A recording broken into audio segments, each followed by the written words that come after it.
میں بتاؤں کیا مجھے کیا ملے، مجھے صبر ہی کا صلہ ملے، کسی یاد ہی کی ردا ملے، کسی درد ہی کا صلہ ملے، کسی غم کی دل میں جگہ ملے، جو میرا ہے وہ مجھے آ ملے، رہے شاد یوں ہی میرا جہاں، کہ یقین میں بدلے میرا گماں، میری ذات ذرہ بے نشاں۔ شدید غصے اور ٹینشن نے اس کے ذہن کی تنابیں ہلا دی تھی، گویا کھینچ دی تھی۔ آس پاس جمع ہوتے لوگ اور چیمگوئیاں۔ مہرماں نے پرتعش انداز میں ضبط کھو کر نمیر کے منہ پر تھپڑ مار دیا تو وہ مہرماں کے اس غیر یقینی قدم پر ششدر رہ گیا۔ پھر اس نے ایک جھٹکے سے مہرماں کے ہاتھ سے اپنی شرٹ چھڑائی۔ دماغ ٹھیک ہے آپ کا محترمہ؟ وہ دھیمے لہجے میں گرایا۔ ملاحہ جو یوں ہی کسی وہم میں گھری پیچھے اسے دیکھنے کے لیے شاپ کے دروازے تک آئی تھی، مہرماں کے ہاتھ سے سارے شاپرز گرتے دیکھ کر بھاگی، مگر اس کے قریب پہنچنے تک سارا معاملہ ہی تبدیل ہو چکا تھا۔ یا اللہ! اسے کسی شخص سے الجھتی مہرماں کو اپنی طرف گھسیٹ لیا۔ غصے سے سرخ چہرہ لیے غم و غصے سے کپ کپاتی مہرماں اپنے حواس میں نہیں لگ رہی تھی، آنسو اس کی آنکھوں سے بہے چلے جا رہے تھے۔ کیا ہوا ہے آپی؟ اس نے بے اختیار مہرماں کو ساتھ لگا لیا۔ وہ نمیر سسک کر سرگوشی کی تو ملاحہ تڑپ کر پیچھے پلٹی، مگر وہاں اب کوئی نہ تھا، وہ چھلاوے کی طرح وہاں سے غائب ہوا تھا۔ مہرماں نے بھی آنکھیں پھاڑ کر دیکھا، مگر ان کی توجہ ہٹتے ہی وہ اڑنچو ہو گیا تھا۔ لوگ جو تجسس کے مارے وہاں جمگٹا لگائے کھڑے تھے، چند لمحے معاملے کی سنگینی کا اندازہ لگانے کے بعد اپنی راہ چل دیے۔ وہ ابھی یہاں تھا۔ مہرماں نے پاگلوں کی طرح ادھر ادھر دیکھا۔ ملاحہ شاپنگ بیگ سمیٹنے لگی، پھر مہرماں کا ہاتھ تھاما۔ آپی چلو گاڑی میں چل کر بیٹھو، پھر بات کرتے ہیں۔ مہرماں بمشکل آنسو روکتی گاڑی تک آئی، مگر پھر گاڑی میں بیٹھتے ہی رونا شروع ہو گئی۔ وہ وہی تھا ملاحہ، وہ ہوتا تو بھاگتا کیوں آپی؟ ملاحہ بے بسی سے بولی۔ اس نے مہرماں کو اس آدمی کو تھپڑ مارتے دیکھا تھا۔ اف، کچھ غلط ہو جاتا تو؟ کیا ہوا؟ کبیر پریشان ہوا۔ بس ایسے ہی، آپی کی طبیعت ٹھیک نہیں، تم گاڑی چلاؤ خان۔ ملاحہ نے تھکے ہوئے لہجے میں کہا تو اس نے اس بات میں سر ہلا دیا، مگر مہرماں کا رویا رویا چہرہ اسے کوئی اور ہی کہانی سنا رہا تھا۔ گھر آ کر بھی مہرماں کی آنکھیں خشک نہیں ہو رہی تھی۔ تائی جان کے تو کلیجے کو ہاتھ پڑا۔ ارے وہ موا پورے شہر میں دندناتا پھر رہا ہے، کوئی نہیں ہے اسے انجام تک پہنچانے والا۔ وہ دہائیاں دے رہی تھی۔ سائرہ چچی نے اکتاہٹ بڑی نظروں سے انہیں دیکھا۔ اللہ ہی جانے، یہ تو جب وہ سامنے آئے گا تب پتہ چلے گا کہ کوئی نمیر وقار ہے بھی اس دنیا میں۔ وہ انہیں سنانے والے انداز میں بولی، میں نے خود دیکھا ہے اسے، میں اس کا چہرہ بھلا کیسے بھول سکتی ہوں؟ مہرماں نے رندے لہجے میں کہا۔ ارے تو لوگوں کو اکٹھا کرتی، اسے پکڑوا دیتی کسی طرح۔ تائی جان کا اپنا ہی کلیہ اور اپنی ہی جمع تفریق تھی۔ لوگ تو جمع تھے وہاں، مگر بے حس زمانہ ہے امی، کوئی کسی کے معاملے میں نہیں پڑتا اب۔ ملاحہ نے آزردگی سے کہا۔ پھر وہ بات بھی بتا دی جو اب تک نہ بتائی تھی۔ آپی نے تو اسے تھپڑ بھی لگا دیا، میں تو ڈر ہی گئی تھی۔ وہاں ایک دم سے خاموشی چھا گئی۔ تم نے بھی افندیس کی روایت کو برقرار رکھتے ہوئے وہی کیا جو تم سے پہلے سب کرتے آئے ہیں۔ سمرا سب سے پہلے بولی۔ میری زندگی برباد کرنے والا ایک تھپڑ بھی ڈیزرو نہیں کرتا تھا چچی جان؟ مہرماں نے دکھی ہوتے ہوئے احتجاج بھرے لہجے میں پوچھا تو ان کی نظروں میں سرد مہری اتر آئی۔ روایتیں بدلنے کے لیے پہلے خود کو بدلنا پڑتا ہے مہر۔ ان سے بات کرنے کا کوئی فائدہ نہیں مہرو، یہ تو اس طوائف کی بھی حمایت پر اتر آئی تھی، اس کے بیٹے کو بھی جا کر گلے لگایا، رکھتا نا وہ لاج اس ہمدردی کی، مگر وہ تو سپولیا ہی رہا، موقع ملتے ہی زہر گھول دیا ہماری زندگی میں۔ تائی جان نے غصیلی نظروں سے سمرا چچی کو دیکھتے ہوئے سرج لہجے میں جتایا تو انہوں نے گہری سانس بھری اور وہاں سے اٹھ گئی، مگر جاتے جاتے بھی وہ مہرو کو تادیب کرنے سے نہ رہ سکی۔ جو جھکتے نہیں وہ ٹوٹ جایا کرتے ہیں مہرماں، بلائی ہمیشہ جھک جانے اور نرم پڑنے میں ہی ہوتی ہے۔ اللہ اسے بیٹی دے دیتا۔ ارے میں کہتی ہوں اس کی بیٹی کے ساتھ یہ واقعہ ہوتا تو پھر میں پوچھتی کہ کتنا جھکنا چاہیے۔ سمرا کے جاتے ہی تائی جان نے بددعائیہ انداز میں کہتے اوپر دیکھا، اور وہ بھول گئی کہ ہم تو کبھی کبھار ہی اوپر دیکھتے ہیں، مگر اوپر والا تو ہمیشہ ہی ہمیں دیکھ رہا ہوتا ہے۔ مہرماں کا سر درد سے پھٹنے لگا تو وہ اٹھ کر اپنے کمرے میں آ گئی۔ نمیر کو سامنے پا کر کھو دینا اس کی تو جیسے ہر آس امید توڑ رہا تھا۔ اس کا یہی خیال تھا کہ نمیر سے سامنا ہوتے ہی وہ اس سے طلاق کا مطالبہ کرے گی، مگر اس نے اپنے دائیں ہاتھ کو پھیلا کر دیکھا، اسے جھرجھری سی آئی۔ تو کیا سمرا چچی صحیح کہہ رہی ہیں؟ مجھے برداشت سے کام لینا چاہیے تھا۔ نمیر افندی تو اب جو کرے گا وہ کم ہوگا۔ تیش بری بہادری کا وہ لمحہ گزر جانے کے بعد اب اسے مستقبل کے خدشات ستانے لگے تو وہ سر تھام کر بستر پر گر سی گئی۔ وہ مٹھیاں بھینچے تیش کے عالم میں ادھر ادھر ٹہل رہا تھا۔ سامنے بینچ پر بیٹھی سومیا سینے پر بازو لپیٹے اسی کو دیکھ رہی تھی۔ اس کی پریڈ سے تنگ آ گئی۔ اب بس بھی کرو نمیر، تم نے کیا مئی کے مہینے میں مارچ پاسٹ شروع کر رکھی ہے؟ وہ اس کے بات سن کر عین اس کے سامنے رک گیا اور خشونت بری نظروں سے اسے گھورا۔ اس نے میرے منہ پر تھپڑ مارا ہے، نمیر افندی کے منہ پر۔ وہ اپنی بات پر زور دے کر بولا، you deserve that, you deserve it. Saumya نے اس قدر حسان سے کہا کہ وہ دانتوں پر دانت جما کر رہ گیا، پھر اس کے پاس ہی ماربل کے بنے بینچ پر ٹک گیا۔ پارک میں شام ہوتے ہی لوگوں کی آمد کا سلسلہ شروع ہو گیا تھا۔ وہ یوں ہی بلا ارادہ سامنے نظریں جمائے دیکھے گیا۔ ہر عمل کا کوئی نہ کوئی رد عمل ہوتا ہے نمیر۔ سومیا کا انداز تادیبی تھا۔ یہ بات اس کو بھی تو پتہ ہوگی نا؟ وہ لمحہ بھر کے توقف کے بعد سرد لہجے میں بولا تو سومیا کو بے طرح سے غصہ آیا۔ اب اور کیا برا کرنا رہ گیا ہے اس کے ساتھ؟ تم چاہتے ہو انتقام کے اس کھیل میں اسے بنا قصور کے توڑو مڑوڑو اور وہ اف بھی نہ کرے؟ بھرے بازار میں کسی مرد کے چہرے پر تھپڑ مارنے کا مطلب جانتی ہو؟ وہ اسی سرد لہجے میں پوچھ رہا تھا جس کی تہہ میں شعلے چھپے تھے۔ اس کا مطلب ہوتا ہے ہر جوابی رد عمل کے لیے تیار ہونا۔ نمیر افندی کے منہ پر تھپڑ مارنے سے پہلے اس نے نتیجہ کیوں نہیں سوچا اس حرکت کا؟ فار گاڈ سیک نمیر، وہ کراہی، چھوڑ دو یہ بدلے اور انتقام کا راستہ۔ نکاح کر لیا ہے مہرما سے، چاہے جیسے بھی صحیح، جا کر آقا جان کے سامنے کھڑے ہو جاؤ۔ اب کیا کر لیں گے وہ تمہارا؟ میرا کیا کر سکتے ہیں وہ بھلا؟ بس اپنی پوتی کو بیوہ کر دیں گے شاید۔ وہ شدید طنزیہ انداز میں گویا ہوا تو سومیا دہلی، کیا فضول باتیں کر رہے ہو؟ تم دیکھنا اب میں ان کے ساتھ کیا کرتا ہوں۔ وہ انتقام کی آگ میں بڑبڑ جلتا دکھائی دیتا تھا۔ سومیا نے چہرہ موڑ کر اسے دیکھا، وجیہہ چہرہ اور آنکھوں سے جھلکتی سرد مہری، مگر ایک اضطراب تھا جو مہرما کی اس غیر متوقع حرکت کے بعد اس کے وجود کو لپیٹ میں لے گیا تھا۔ وہ یقیناً سوچ بھی نہیں سکتا تھا کہ مہرما کبھی اسے بیچ بازار پکڑ کر تھپڑ مارنے والی جرات بھی کرے گی، مگر اس نے کر دکھایا تھا۔ جو انہوں نے کیا اس سے الگ کچھ کرتے تو میں داد بھی دیتی۔ سومیا نے تکان بھرے انداز میں کہا، بدلہ لینا بہادری نہیں ہوتی نمیر، دل پر پتھر رکھ کر کسی کو معاف کرنا بہادری ہے۔ ظلم کیا ہے انہوں نے ہم پر، ظالموں کو ہی تو معاف کیا جاتا ہے۔ سومیا برجستہ بولی تو نمیر نے اسے گھور کر دیکھا اور سلگ کر بولا، مجھے تو اس بات کی سمجھ نہیں آتی کہ تمہارے اس قدر دشمنانہ رویے کے بعد بھی ہر بات تم سے ہی شیئر کرنے کیوں آ جاتا ہوں۔ سومیا کے ہونٹوں پر ہلکی مگر بے ساختہ مسکراہٹ پھیل گئی۔ وہ اٹھ کھڑا ہوا۔ شام ہو رہی ہے، چلو ہاسٹل چھوڑ دوں۔ گہری سانس بھرتی وہ اپنا شولڈر بیگ لیے اٹھی تو اس کے ساتھ پارک کے گیٹ کی طرف چلتے ہوئے نصیحتیں کرنا بھی گویا فرض خیال کیا۔ ایسے ہی تھپڑ کھاتے رہو گے تو دشمنی کا یہ کھاتا بڑھتا ہی چلا جائے گا نمیر۔ تم فکر مت کرو، یہ دشمنی پایا تکمیل تک میں ہی پہنچاؤں گا، اور مہرما افندی سے تو میں بہت اچھے سے نمٹوں گا۔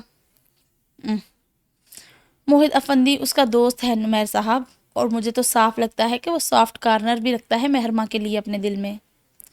سومیا نے اسے تنبیہی انداز میں کہا تو وہ ناگواری سے بولا، شٹ اپ، میرے خیال میں یہیں سے تمہیں ٹیکسی کروا دوں، ہاسٹل تک جاتے تو تم میرا دماغ خراب کر دو گی۔ سومیا ہنسی، اتنا ہی دل جلتا ہے اور دماغ خراب ہوتا ہے اس کی موہت کے ساتھ دوستی سے تو جاؤ اس کے پاس اور استحقاق سے تعارف کرواؤ اپنا۔ وہ ابھی بھی باز نہ آئی تھی، مگر نمیر نے بھی قسم ہی کھا لی تھی کہ اس کی کسی بھی بات کا جواب نہ دے گا۔ اسے ہاسٹل کی گیٹ کے سامنے اتار کر وہ گاڑی بیک کر رہا تھا جب وہ کھلی کھڑکی میں آ کر جھکی۔ موہت تم سے بہت الگ ہے نمیر، وہ سچ میں مہرمہ کا خیال کرتا ہے، کیونکہ واقعی اس کے سینے میں نمیر وقار افندی کا دل نہیں ہے۔ نمیر نے دانت بیچتے ہوئے گاڑی تیزی سے بڑھا دی۔ سومیا تعصب سے سر ہلاتی چند لمحے گاڑی کی اڑتی دھول کو دیکھنے کے بعد گیٹ کی طرف بڑھ گئی۔ محمود اینڈ سنس نے جو پیمنٹ کی تھی وہ تو اس کھاتے میں کہیں نظر نہیں آ رہی۔ سہیل افندی نے کمپیوٹر اسکرین پر سے نظر ہٹا کر مبین افندی اور موہت پر نظر ڈالی۔ سہیل افندی کے اعتراض کے بعد آغا جان نے موہت کو ہدایت کر دی تھی کہ وہ نفع نقصان کا سارا حساب کتاب چچا اور تایا کے ساتھ بھی شیئر کیا کرے، تاکہ بزنس کے اپس اینڈ ڈاؤنز کا ان کو بھی اندازہ رہے۔ تو اب اس ماں کے کھاتے نے انہیں ان کی پیشانی پر بل ڈالنے پر مجبور کر دیا تھا۔ پورا حساب موجود ہے، بس وہی 10 لاکھ مسنگ ہے۔ وہ مطمئن تھا، کوئی گھبراہٹ اس کے چہرے سے نہیں جھلکتی تھی۔ 10 لاکھ کا حساب کتاب غائب ہے کھاتے میں سے، اور تمہیں یہ بس لگ رہا ہے؟ مبین افندی کو بھی موہت پر غصہ آیا۔ وہ میں نے چیریٹی میں دے دیے ہیں۔ وہ کرسی میں دھنسا اسی پرسکون انداز میں بولا تو ان دونوں بھائیوں کو لگا کمرے کی پوری چھت ان کے سروں پر آن گری ہو۔ مبین صاحب کرسی کی ٹیک چھوڑ کر ایک دم سیدھے ہوئے۔ دماغ ٹھیک ہے تمہارا؟ 10 روپے نہیں 10 لاکھ تھے وہ، ایسے کیسے چیریٹی میں دے دیے؟ انہوں نے صدمے بھری ناگواری سے کہا۔ الحمدللہ، اللہ نے اس معاملے میں بہت وسیع دل عطا کر رکھا ہے مجھے۔ وہ مطمئن تھا۔ پرائی دمڑی پر ساہوکار مت بنو موہت۔ سہیل افندی کا لب و لہجہ سخت تھا۔ وہ ایک دم سیدھا ہو بیٹھا۔ پرائی دمڑی نہیں ہے صاحب، اپنے باپ کا کھا رہا ہوں، کسی کا دیا ہوا نہیں۔ پیسہ بہت مشکل سے کمایا جاتا ہے، اسے خرچ کرنے کے بھی کچھ آداب ہوا کرتے ہیں موہت میاں۔ مبین صاحب ابتدائی جھٹکے سے نکلتے ہوئے تادیبی انداز میں بولے تو وہ مسکرا دیا۔ اچھا جی، آئندہ خیال رکھوں گا۔ پھر کرسی دھکیل کر اٹھ کھڑا ہوا۔ امید ہے ماہانہ حساب دیکھ کر آپ لوگوں کی تسلی ہو گئی ہوگی، باقی اگلے ماہ صحیح۔ وہ دروازہ کھول کر باہر نکل گیا تھا اور پیچھے تپنے سلگنے کو رہ گئے دونوں بھائی۔ میں تو آغا جان سے کہتا ہوں کہ میرا کاروبار الگ کر دے، اس نے تو اجاڑا ڈالنا ہے بھائی صاحب۔ سہیل خوب گرم ہو رہے تھے۔ مبین صاحب نے انہیں ٹوکا۔ آرام سے سوچ سمجھ کر سہیل، یہ نہ ہو کہ جو کچھ پاس ہے اس سے بھی جاتے رہو۔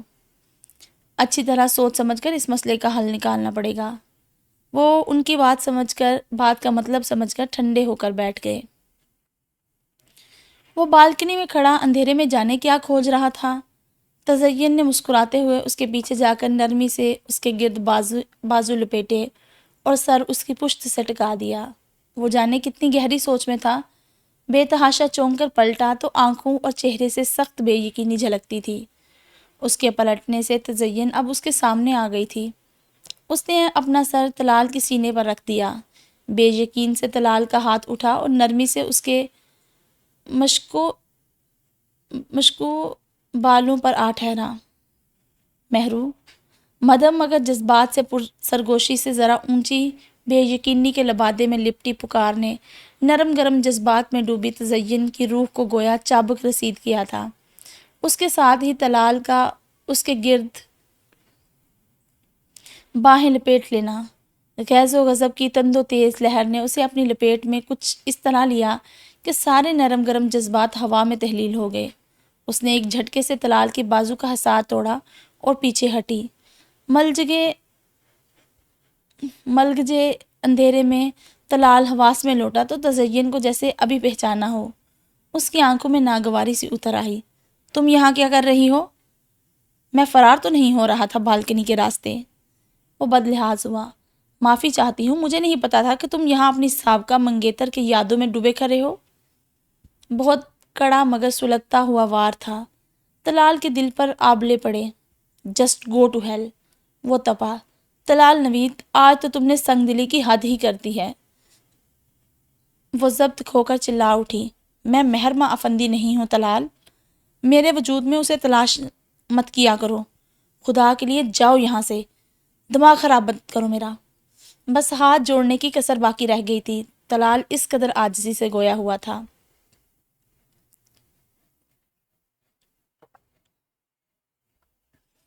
وہ کسی اور ہی چکر میں ہے طلال، تم یہ بات سمجھ کیوں نہیں جاتے؟ وہ زچ آئی۔ میں سمجھ بھی جاؤں تو تم سے محبت نہیں کر سکتا تزین۔ وہ پھٹ پڑا۔ بعض حقیقتوں پر پردہ رہنا ہی بہتر ہوتا ہے۔ آگاہی ہمیشہ رحمت نہیں بلکہ کئی بار تو عذاب بن جاتی ہے۔ تزین نے بے اختیار سوچا، مگر اس نے ایک بار بھی نہیں سوچا تھا کہ جو دوسروں کے پیروں تلے سے زمین کھینچتے ہیں بعض اوقات خود ان کو کہیں پاؤں رکھنے کی جگہ نہیں ملا کرتی۔ تزین کے رگ رگ میں شرارے دوڑ اٹھے۔ ہاں، تم بس ناکام عاشقوں کی طرح اس محبوبہ کی محبت کا دم بھرتے رہنا جو کسی اور کے عشق میں گرفتار ہے ان دنوں۔ فنکار کا کہتی زہر اگلنے سے وہ ابھی بھی باز نہ آئی تھی۔ دروازہ کھول کر دڑام سے مارتی وہ کمرے میں چلی گئی۔ اف! سر میں شدید قسم کی ٹھیس اٹھتی محسوس کرتا طلال نوید اپنی اس جلد بازی پر شدت سے پچھتایا جو اسے تزین سے شادی کر کے کی تھی۔ بعض پچھتاوے انسان خود اپنی من مرضی سے مول لیتا ہے بلکہ مفت لیا کرتا ہے۔ تزین افندی بھی اس کے لیے ایک ایسا ہی پچھتاوا تھی۔ خیر، معاف تو میں تمہیں کبھی کسی صورت بھی نہیں کروں گا مہرماں افندی۔ تم نے تو میری محبت کا ہی روپ دیکھا ہے آج تک، دیکھنا کیسے ذلیل کروں گا تمہیں بھی، جیسے تم نے مجھے کیا میری فیملی کے سامنے۔ اس نے روز کی طرح خود سے ایک اور عہد باندھا۔ موبائل کی مسلسل ہونے والی وائبریشن نے مہرماں کو گہری نیند سے بیدار کیا تھا۔ چند لمحوں تک تو اسے سمجھ ہی نہیں آ رہی کہ کون سی چیز اس کی نیند کے کھلنے کا وجہ بنی ہے، مگر پھر تکیے کے پاس تھر تھراتے موبائل کو دیکھ کر اس نے بلا ارادہ ہی موبائل اٹھا لیا۔ اوپر جگمگاتا نمبر، نمیر افندی کا نام۔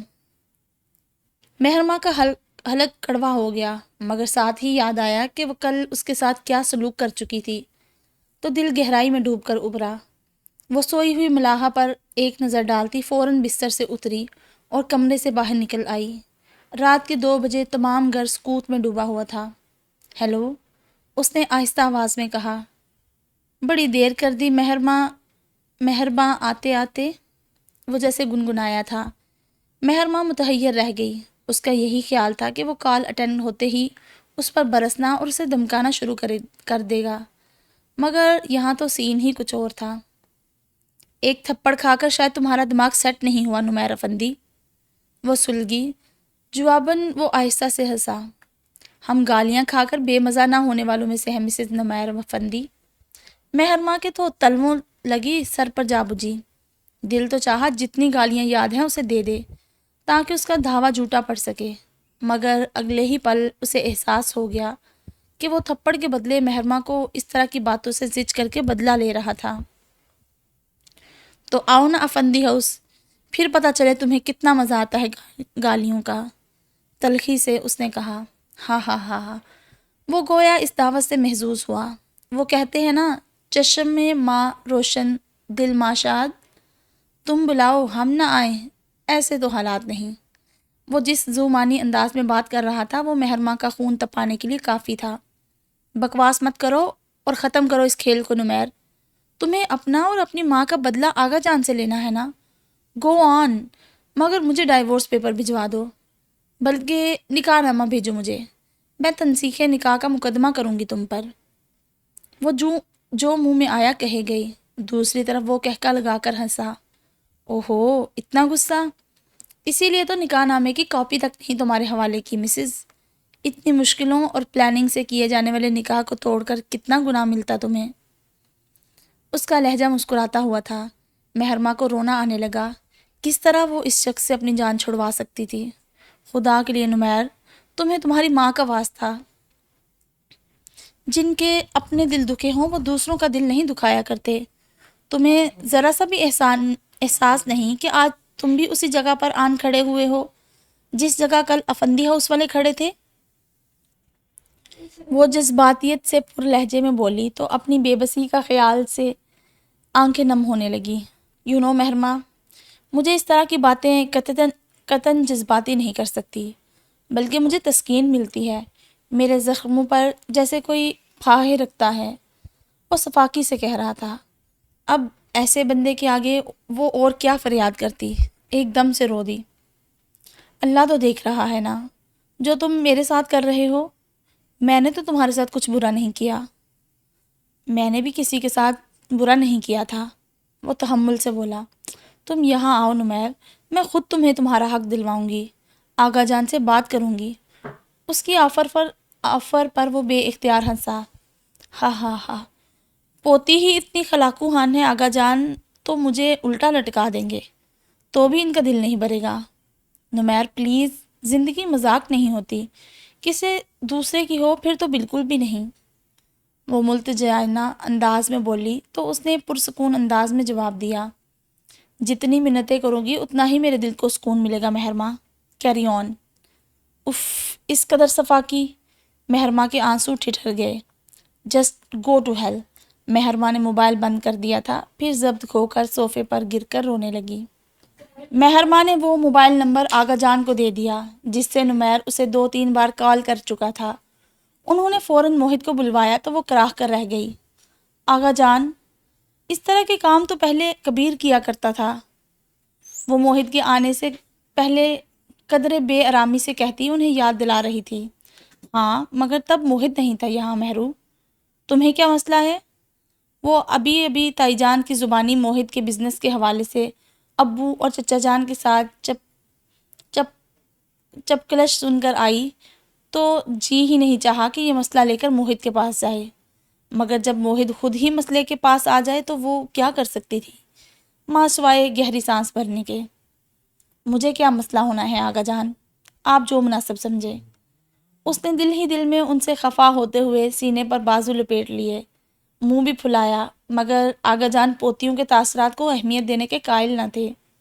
موہت اسٹڈی میں داخل ہوا تو آغا جان کو سلام کرتے ہوئے مہرماں کو وہاں پا کر بھویں اچکا کر رہ گیا۔ یہ نمبر ہے اس خبیث انسان کا موہت جو ہمارے گھر کی تباہی کا باعث بن رہا ہے، پتہ لگاؤ کہ یہ سم کس کے نام پر ہے۔ انہوں نے چٹ موہت کے ہاتھ میں دی جس پر مہرماں نے ایک موبائل نمبر کے ساتھ نمیر افندی کا نام لکھ دیا تھا۔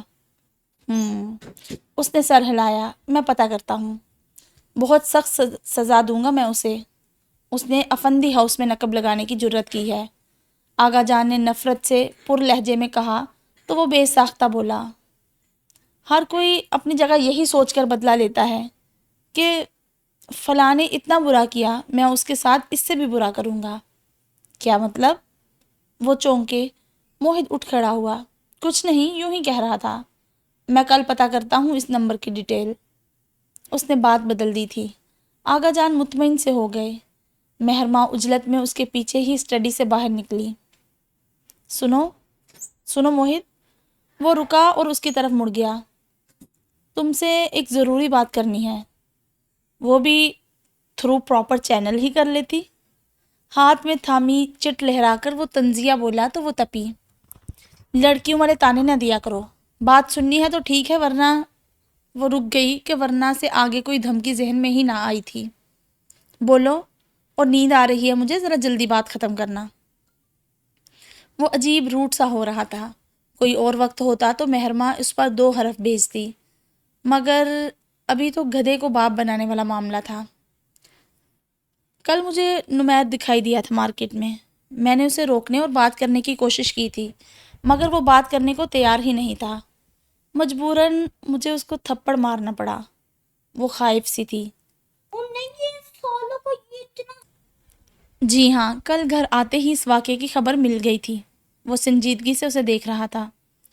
سمرا چچی کہہ رہی تھی کہ میں نے غلط کیا ہے، وہ اس کی سنجیدگی سے خائف ہو کر بولی۔ بھرے بازار میں اس طرح کی حرکت کرنے سے پہلے تمہیں 10 بار سوچنا چاہیے تھا۔ اگر وہ جوابی تھپڑ رسید کر دیتا تو کیا عزت رہ جاتی؟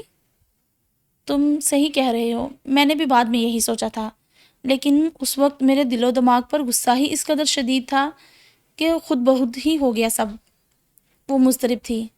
تو اب کیا مجھے اس تھپڑ کی اس سے معذرت کرنی ہے؟ موہت نے تحمل سے پوچھا تو وہ برا مان کر بولی، تمہیں تو ویسے ہی بتا رہی ہوں، ہو سکتا ہے اس نمبر پر اس سے تمہارا رابطہ ہو جائے تو تمہیں مکمل حالات کا پتہ ہونا چاہیے نا۔ اوکے۔ وہ ایڑیوں پر گھوم گیا تھا۔ روٹ۔ وہ اپنے پیچھے ابھرتی بربراہٹ اس نے بہت اچھی طرح سنی تھی، مگر نظر انداز کرتا اپنے کمرے کی طرف بڑھ گیا۔ اگلے ہی روز کھانے کی میز پر اس نے ساری ڈیٹیل آغا جان کے سامنے رکھ دی۔ یہ سن اس نام پر نکلوائی گئی تھی۔ بعد میں اس کا نمبر تبدیل کروا لیا اس نے، جو کہ اب بند ہو چکا ہے۔ اس نے ایک چٹ آغا جان کے سامنے رکھی تو انہوں نے تحیر سے پہلے اس چٹ پر لکھے نام کو اور پھر مہرماں کو دیکھا۔ وہ انہی کی طرف دیکھ رہی تھی۔ ان کی نظر پر نروس سی ہو گئی۔ یہ سم تمہارے نام پر ہے؟ آغا جان نے نہ سمجھنے والے انداز میں کہا تو مہرماں کے دماغ میں بجلی سی کوندی۔ یقیناً یہ وہی سم تھی جو اس کے چھینے گئے موبائل میں موجود تھی۔ اسے فوری طور پر یاد آیا کہ موبائل چھیننے والی واردات کو گھر والوں سے اس نے چھپایا تھا تاکہ کوئی اسے دوست کی شادی اٹینڈ کرنے سے روک نہ دے۔ اس نے مدد طلب نظروں سے موہت کو دیکھا، مگر وہ اپنا فرض پورا کرنے کے بعد کھانے کی طرف متوجہ ہو چکا تھا۔ ہاں، ایک سم گر گئی تھی مجھ سے، موہت کو بتایا تھا میں نے، پھر اس نے دوسری سم نکلوا کر دی تھی۔ شاید یہ وہی ہو۔ اس نے اپنی صفائی پیش کی تھی۔ مسئلہ تو یہ ہے کہ اس بے غیرت شخص کو کسی نے بھی دیکھ نہیں رکھا، ورنہ ڈھونڈنے میں آسانی ہو جاتی۔ اب تک تو میں اسے الٹا لٹکوا چکا ہوتا۔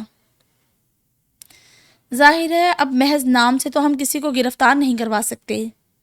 مبین صاحب بھی آزردہ نظر آئے۔ مہرماں کی پلکیں بھیگنے لگی۔ یہ موضوع اس کے دل کو یوں ہی بھیجنے لگتا تھا۔ موہت اطمینان سے اپنا کھانا ختم کر رہا تھا، جیسے اس وقت اس سے بڑی اور کوئی مصروفیت نہ ہو۔ وہ عورت ایک بچے کی تربیت بھی ٹھیک سے نہیں کر سکی، پھر شکوہ ہے کہ ہم نے اسے گلے سے نہیں لگایا، بچے کو بھی اپنے جیسا ہی بنا دیا۔ تائی جان سمرا کو ٹیڑھی نظر سے دیکھتی ہوئی تنزیہ بولی، مگر وہ سپاٹ چہرے کے ساتھ خاموشی سے کھانا کھاتی رہیں۔ ان کا یقیناً بولنے کا کوئی ارادہ نہ تھا۔ ماحول ایک دم سے بوجھل سا ہو گیا۔ آج فرزین نے کالج سے چھٹی کی تھی۔ ملاحہ بیگ چیک کرتی گاڑی میں آ بیٹھی۔ کبیر نے ایک اچٹتی نگاہ اس کے صبیح و ملیح چہرے پر ڈالی۔ وہاں پہلے والے اشتیاق کا کوئی رنگ نہ تھا، محض لاپرواہی اور اجنبیت تھی، جو اس کے ساتھ پچھلی سیٹ پر کھڑکی سے لگ کر بیٹھے وجود سے ٹپک رہی تھی۔ آپ نے کہا تھا آپ مجھے معاف کرنے کا سوچیں گی۔ بہت غیر متوقع بات نے ملاحہ کو بری طرح چونکایا۔ اس کا نہیں خیال تھا کہ کبیر خان اس بات کو یاد رکھے گا، بلکہ موقع پا کر وضاحت بھی طلب کرے گا۔ وقت نہیں ملا کبیر خان، اور ویسے بھی تمہیں کیا فرق پڑتا ہے میرے کسی عمل سے، میرے ہونے یا نہ ہونے سے؟ وہ ٹھنڈے لہجے میں بولی تو اسے عرصے کی اس کی بے تنائی کا بدلہ اس ایک ہی جملے میں لے لیا۔ کبیر نے سختی سے لب بھینچے تو پیشانی کی رگ نمایاں ہونے لگی۔ میں خائن نہیں کہلانا چاہتا ملاحہ بی بی، وہ بالآخر مدھم لہجے میں بولا تو ملاحہ نے سلگتی نگاہ اس کے چاکلیٹ براؤن بالوں پر ڈالی۔ کسی کا دل توڑنا کتنا بڑا گناہ ہے یہ جانتے ہو تم؟ کسی کا اعتماد توڑنا بھی، وہ برجستہ بولا۔ ملاحہ نے کٹیلی نظروں سے اسے دیکھا۔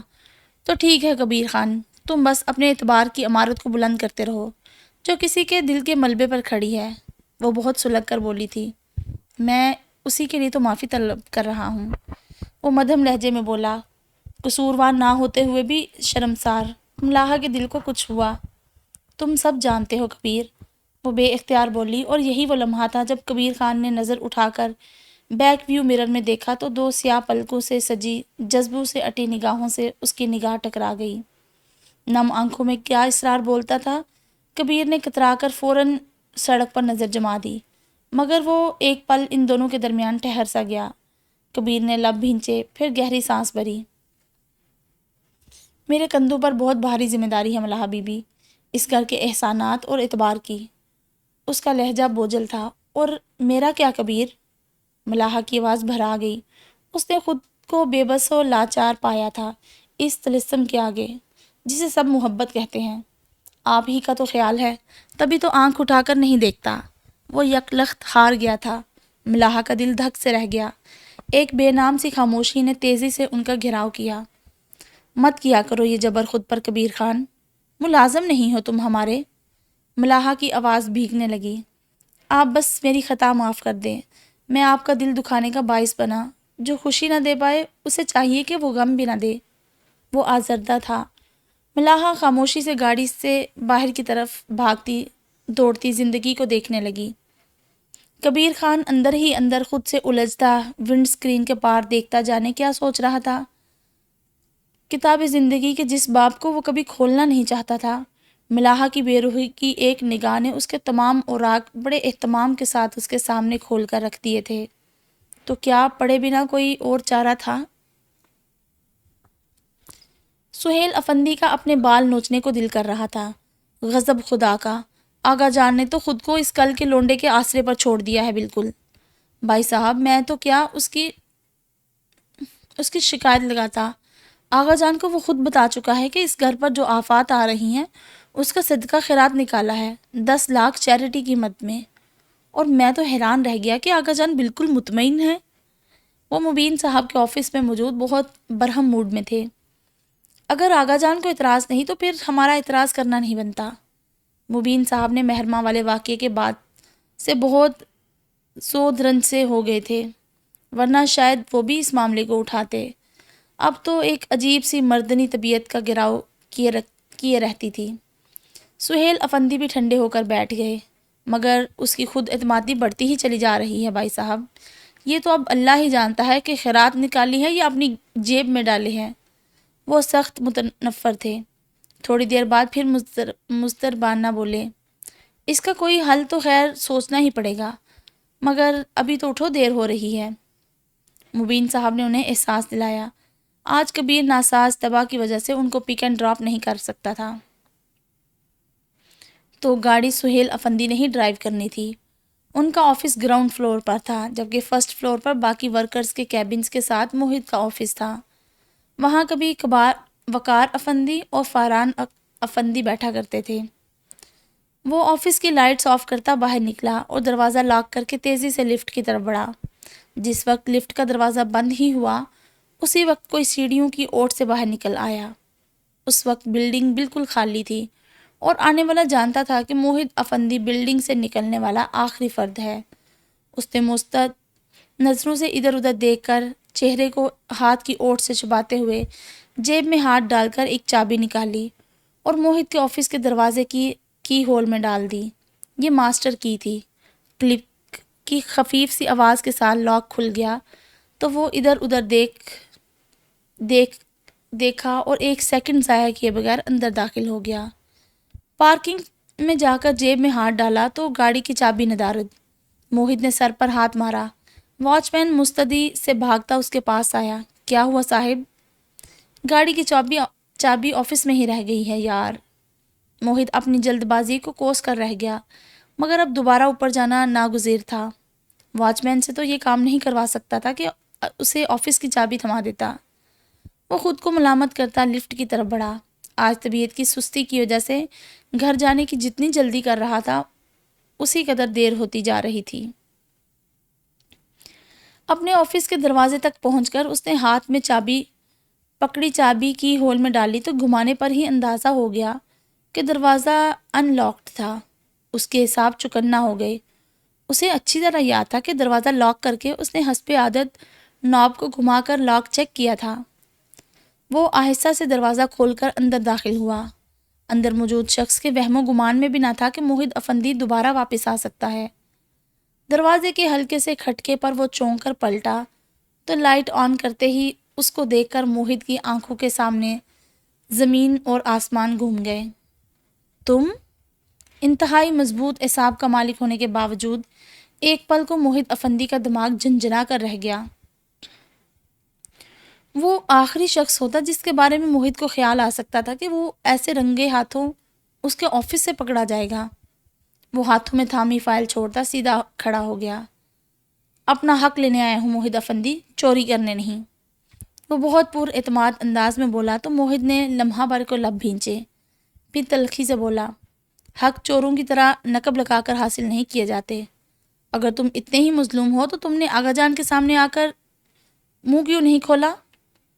انہیں عادت نہیں ہے حقداروں کو ان کا حق دینے کی موہت، تم اچھی طرح واقف ہو ان سے، اور اب تم بھی یہی کر رہے ہو۔ ان کی لا علمی میں بزنس پر ہاتھ صاف۔ وہ اب پہلے پہل لگنے والے جھٹکے سے سنبھل چکا تھا۔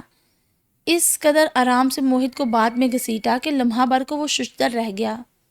آدھی بات میں ہی گھرا کر اسے ٹوک دیا۔ Shirt up you!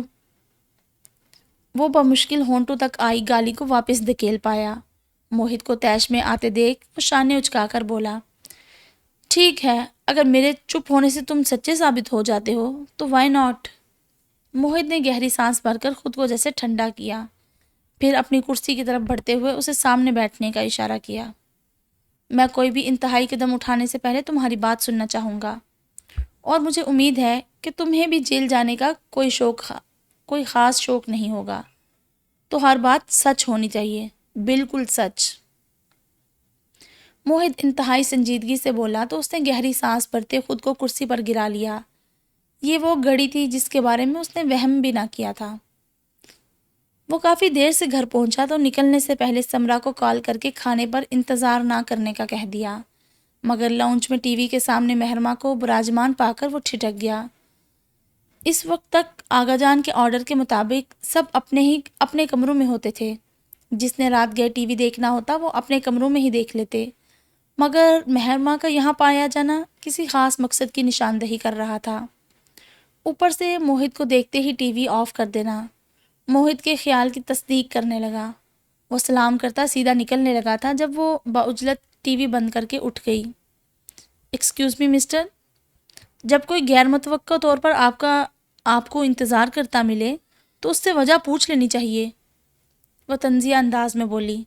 موہت اس کی طرف گھوم گیا، بالوں کو کیچر میں جکڑ کر باقی کھلے بالوں کو شانے پر آگے کی طرف ڈالے، دونوں بازو سینے پر لپیٹے، وہ یقیناً طنز ہی کر رہی تھی۔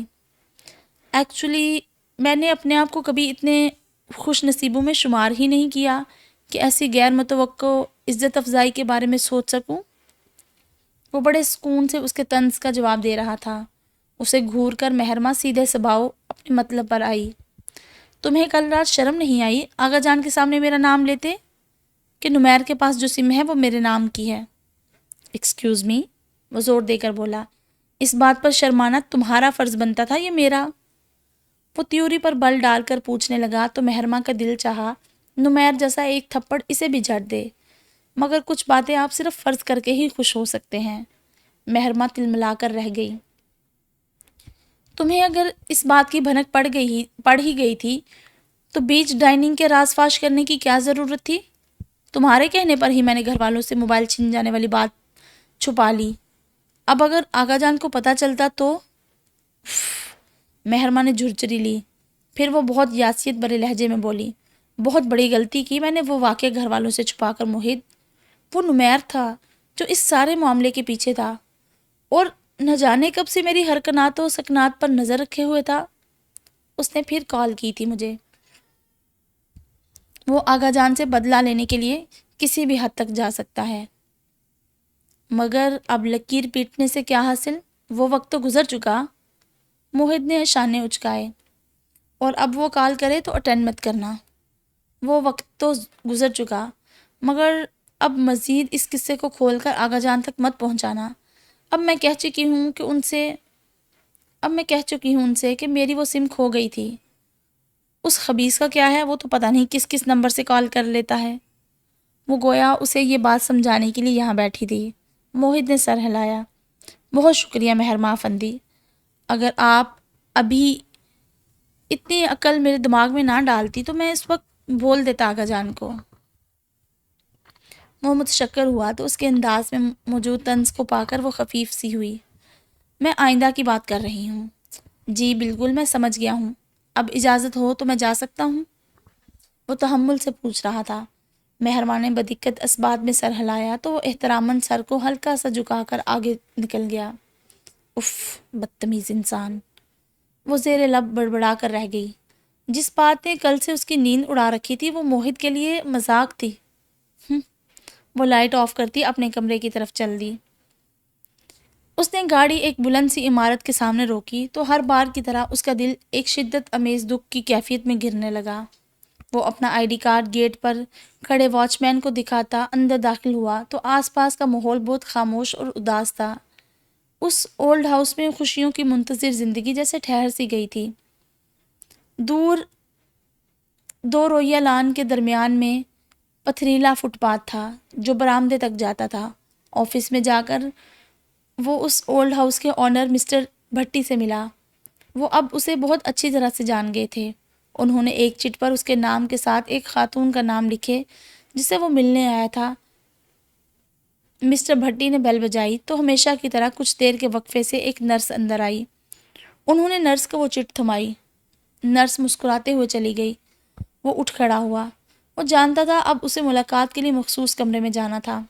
نرس کمرے میں داخل ہوئی جہاں ایک دوسری نرس ایک خاتون کو احتیاط کے ساتھ ویل چیئر پر بٹھا رہی تھی۔ وہ ایک ادھیڑ عمر خاتون تھی۔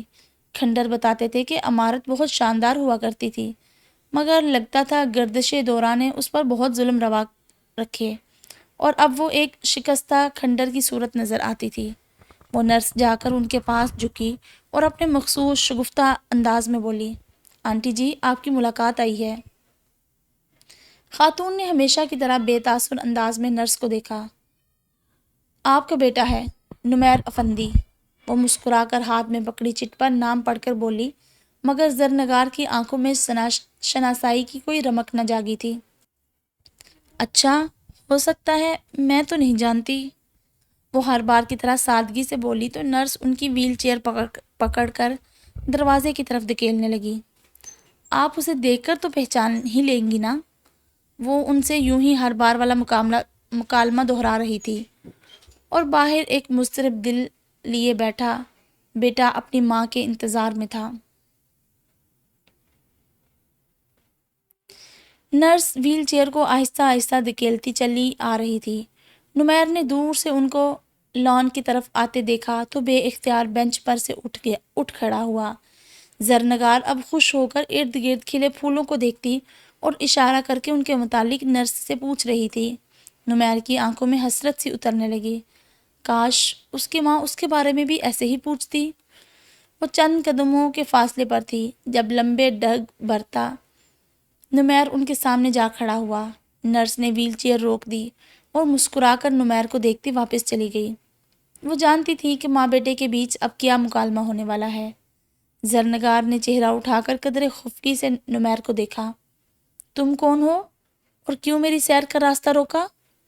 وہ ان کی چیئر کے دونوں بازو پر ہاتھ جماتا پنجوں کے بل ان کے سامنے بیٹھ گیا۔ آپ پھر مجھے بھول گئی؟ آپ نے کہا تھا کہ اگلی بار مجھے یاد رکھیں گی۔ تم کیا سبق ہو میرا جسے یاد کرنا بہت ضروری تھا؟ وہ چڑھ کر بولی۔ بالکل صحیح کہا آپ نے، بچے ماؤں کے لیے سبق ہی تو ہوا کرتے ہیں جنہیں وہ سرتپا حفظ کر لیتی ہیں، کبھی نہ بھولنے کے لیے۔ وہ ان کے انداز پر بے اختیار مسکرا دیا، مگر وہ ابھی نمیر کی اس بدتمیزی سے ناراض تھی جس کا ارتکاب اس نے ان کا راستہ روک کر کیا تھا۔ میں نمیر ہوں امی، نمیر وقار افندی، آپ کا بیٹا۔ نمیر نے بڑے تیکن سے اپنا تعارف کروایا تو انہوں نے ہر بار کی طرح خالی نظروں سے اسے دیکھا۔ لیکن میرا تو کوئی بھی بیٹا نہیں۔ ان کی نگاہوں میں بے یقینی اتر آئی۔ وہ ہمیشہ ایسے موقع پر نمیر کا دل بوجھل ہو جاتا تھا۔ آپ یاد ہی نہیں رکھتی، ورنہ اتنے ہینڈسم بیٹے کو بھولتا ہے کوئی؟ وہ خود کو سنبھالتے ہوئے ذرا سی ناراضی سے بولا تو انہوں نے تنقیدی نظروں سے اسے دیکھا، لیکن ان نگاہوں میں فقط تنقید ہی تھی۔ پچھلے 14 سالوں سے وہ ان آنکھوں میں اپنے لیے شناسائی کی ایک جھلک دیکھنے کے لیے ترس گیا تھا، مگر ان میں پہچان کی رمق اترتی ہی نہ تھی۔ وہ سرد آہ بھرتے ان کی ویل چیئر کو تھام کر آہستہ آہستہ دھکیلنے لگا۔ اب اسے ہمیشہ کی طرح انہیں پرانی باتیں یاد دلانے کی کوشش کرنا تھی، وہ باتیں جن میں اگرچہ زرنگار کے لیے غم ہی غم تھے، لیکن اسے وہ سب یاد کروانا بہت ضروری تھا۔ ہر ملاقات میں زرنگار یہ کہانی سنتی، اس پر جذباتی عورتوں کی طرح رائے دیتی، کبھی آنسو بھی بہا لیتی، اور نمیر سے وعدہ کرتی کہ اگلی ملاقات میں وہ اسے نہیں بھولیں گی، مگر اگلی ملاقات پھر سے یہیں سے شروع ہوتی۔ یہ سب جانتے ہوئے بھی نمیر انہیں سب کچھ بتا رہا تھا۔ ان کا ذہن جگانے کے لیے یہ مینٹل تھراپی بہت ضروری تھی، اور وہ روزانہ 1 گھنٹے کے لیے ان کے پاس لازمی آتا تھا۔ 1 گھنٹہ ان کے ساتھ گزار کر اس نے نرس کو بلوایا۔ زرنگار اب لا تعلقی سے لان میں چلتے پھرتے لوگوں کو دیکھ رہی تھی جن کی واک یا گھر والوں سے ملاقات کا وقت ہو چکا تھا۔ وہ ان کے سامنے زمین پر پنجوں کے بل بیٹھا تو وہ چونک کر اسے دیکھنے لگی۔ میں جا رہا ہوں، پیار نہیں کریں گی اپنے بیٹے کو؟ وہ انگشت شہادت سے اپنی پیشانی کی طرف اشارہ کرتے ہوئے انہیں کچھ یاد دلا رہا تھا، مگر وہ یوں ہی اسے دیکھتی رہی۔ تب ایک گہرے دکھ میں گرتے ہوئے نمیر نے ان کا ہاتھ تھام کر اپنے سر پر رکھا۔ نرس ان کے پاس پہنچ چکی تھی۔ وہ اٹھ کھڑا ہوا۔ نرس ویل چیئر کو دھکیلتی لمحہ بلمحہ اس سے دور ہوتی جا رہی تھی، اور نمیر کی آنکھوں کی سرد مہری تھی کہ بڑھتی ہی چلی جاتی تھی۔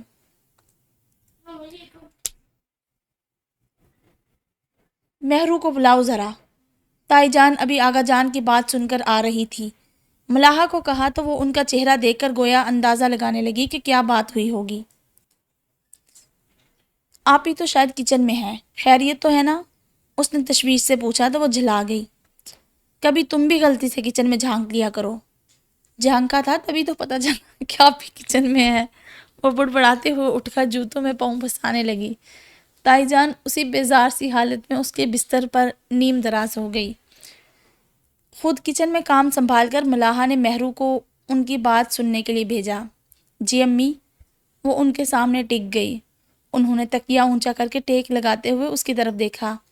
وہ پہلے سے مرجھائی ہوئی نظر آنے لگی تھی۔ آگے کی زندگی کے بارے میں کیا سوچا ہے تم نے؟ انہوں نے پوچھا تو مہرماں کے دل پر بوجھ سا آ گرا۔ پہلے کون سا زندگی میرے بنائے ہوئے منصوبوں کے مطابق گزر رہی ہے؟ وہ سخت بددلی سے بولی۔ پہلے نہیں مگر اب تو گزار سکتی ہو نا۔ انہوں نے اسے حوصلہ دیا۔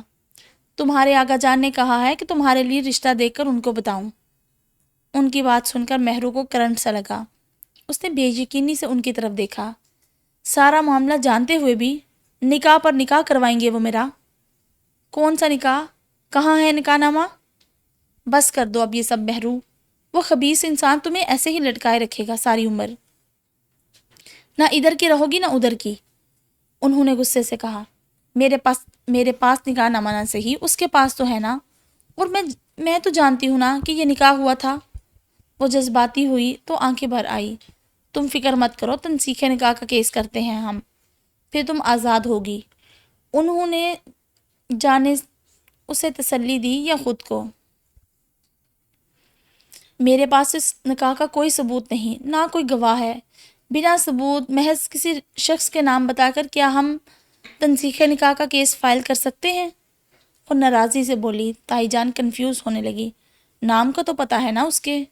امی خدا کے لیے تنسیخ نکاح ہو بھی جائے، اب جہاں میرا رشتہ کریں گی وہاں اس نکاح اور طلاق کی کہانی سنائیں گی کیا؟ وہ زچ آ کر بولی تو انہوں نے تادیبی انداز میں کہا، دماغ تو خراب نہیں ہے ہمارا، کون اس بے سر و پا کہانی پر یقین کرے گا؟ بس چپ کر کے عزت کے ساتھ تمہیں رخصت کر دیں گے۔ وہ جیسے ہاتھ جھاڑ کر بولی تو وہ پھٹ پڑی۔ اور وہ نمیر افندی جو بدلہ لینے کی خاطر اتنا بڑا قدم اٹھا چکا ہے، وہ نکاح نامہ لے کر وہاں آ جائے تو کیا ہوگا؟ یہ سوچا ہے آپ لوگوں نے؟ اسے کون سا پتہ چلے گا؟ انہوں نے اس سے زیادہ خود کو بہلایا۔ خدا کے لیے امی خوش فہمیوں کے پہاڑ مت کھڑے کریں، ان پر سے پھسل کر گرے تو بندہ دوبارہ اٹھ نہیں پاتا۔ مہرماں بیزار تھی۔ یہ اقوال زری اپنے باپ اور دادا کو جا کر سناؤ۔ وہ ضبط کھو کر غصے سے بولی۔ ان سے کچھ کہو تو وہ مجھے سناتے ہیں، تم ہو تو تم خود وکالت پڑی ہوئی ہو جیسے۔ ارے کسی کے پاس کوئی تو حل ہوگا نا اس مسئلے کا۔ ابھی آپ لوگ صبر کر لیں پلیز امی، تھوڑا ویٹ کریں، اس خبیث شخص کو سامنے آ لینے دے۔ آپ کا کیا خیال ہے؟ اس نے محض مجھ سے شادی کرنے کے لیے یہ قدم اٹھایا ہے؟ نہیں، اس کا اصل لالچ پراپرٹی میں سے اپنا حصہ وصول کرنا ہے۔ تائی جان نے بے بسی سے اسے دیکھا تو ان کی آنکھ ڈبڈبا گئی۔ محض اپنی اولاد کے لیے آنکھ نم کرنے والوں کے دل حقیقتاً بہت سخت ہوا کرتے ہیں۔ صدیقہ بیگم کا شمار بھی انہی لوگوں میں ہوتا تھا۔ ان کے لیے بس اپنے دکھ اور تکلیفیں ہی دکھوں میں شمار ہوتی تھے۔ مان جاؤ مہرو، آقا جان بہت رازداری سے تمہارا نکاح پڑھوا کر ملک سے باہر رخصت کر دیں گے، کسی کو کانو کان خبر نہ ہوگی۔ ملک سے باہر نہ تو اللہ کوئی اور ہے اور نہ ہی اللہ کی شریعت۔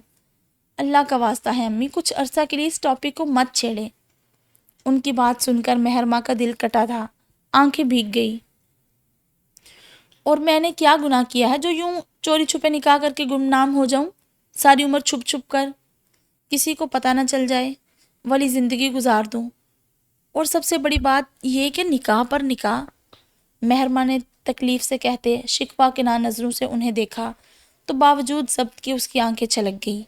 وہ ماں تھی، ان کا دل بھی کٹ کر رہ گیا، مگر فی الحال اس معاملے کا کوئی اور حل دکھائی نہیں دیتا تھا۔ وہ مزید کوئی بات کیے بنا اٹھ کر چلی گئی۔ تائی جان دوپٹہ پھیلا کر اوپر دیکھتے ہوئے نئے سرے سے زرنگار اور نمیر کو بددعائیں دینے لگی، جن کی بدولت ان کے نیک نام خاندان کو بٹا لگ گیا تھا اور اب ان کی عزت کو بھی۔ بے وقوف ہو تم، جو کبیر خان کی نرمی دیکھ کر اس قدر استحقاق سے اس کے خواب دیکھنے لگی ہو ملاحہ۔ پہلے آغا جان کے ریاکشن کے بارے میں سوچو۔ فرزین نے اس کی ساری بات سن کر تعصب سے اس کے چہرے کو دیکھا، جس پر خوشی جگمگا رہی تھی، پھر اسے گھسیٹ کر حقیقت کی دنیا میں لانے کی سعی کی۔ نفع و نقصان محبت میں نہیں، کاروبار میں دیکھا جاتا ہے فری۔ محبت تو ایک بہت خالص جذبہ ہے۔ وہ بے شک ہمارے ساتھ پلا بڑا ہے ملی، لیکن آغا جان کے لیے اس کی حیثیت ایک نوکر کے جیسی ہی ہے۔ تم طوفان کو بلاوا مت دو، رحم کرو کبیر خان پر، کیوں اس کا کھانا خراب کروانا ہے؟ فرزین کو تو ابھی سے آنے والے طوفان کی دھمک سنائی دینے لگی تھی۔ پریشانی سے بولی تو ملاحہ ہنستی چلی گئی۔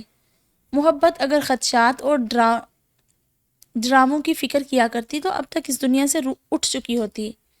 ہر قسم کے طوفان کا مقابلہ کر کے بھی ثابت قدم رہنا ہی تو محبت ہے۔ بس کرو فری، ابھی تو بس اس سرور میں گم رہنے دو کہ کبیر کی بھی میرے لیے وہی فیلنگز ہیں جو میری اس کے لیے ہیں۔ وہ آنکھیں بند کیے خوشی سے جھوم رہی تھی۔ نمیر افندی آغا جان کا اپنا خون ہے، وقار چچا کا بیٹا، مگر اس کی حیثیت دیکھ لو تم آغا جان کی نظروں میں۔ کبیر کو وہ کیا سمجھتے ہیں بھلا؟ فرزین ظالمانہ حد تک حقیقت پسند تھی۔ ملاحہ نے اسے گھور کر دیکھا۔ تم میری طرف ہو یا آغا جان کی طرف؟